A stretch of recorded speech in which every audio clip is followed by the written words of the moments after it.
আসসালামু আলাইকুম, আমি ফয়েজ আবারও চলে এলাম রান্নাবাজে নতুন আরেকটা ভিডিও লইতে। আজকে মজার কথা হলো, দুপুর আমার দোকানে অনেক কাজ ছিল, খুব ব্যস্ত, তো অনেক খিদে লেগে গেছে, তাড়াতাড়ি বাসায় চলে আসছি খাওয়ার জন্য। ঘরে আসে দেখি সে শুধু কেক বানাইতেছে আর কেক বানাইতে বলতেছি কেক বাদ দাও, ও কয় কেক খাও, আমি বলতেছি বাদ দাও, ও বলতেছে কেক খা। আর ও কে জানেন, ও হচ্ছে আপনাদের ভাবি।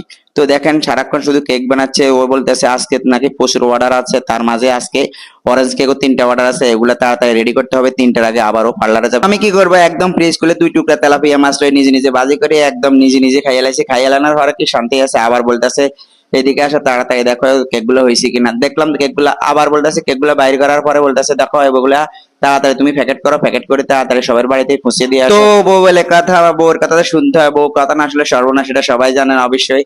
তো তাড়াতাড়ি করে এগুলা বাইর করলাম, আমি নিজে বাইর করে এখন আমি আস্তে আস্তে খুলে প্যাকেট করলাম। প্যাকেট করে আস্তে আস্তে একজন একজন করে সবার বাড়িতে পৌঁছে দিয়েছে অনেকগুলা। আর কিছু কেক আমার দোকান থেকে অনেকজন আসি নিয়ে যায়। তো এরকমই হয় প্রত্যেকদিন আসলে। এখন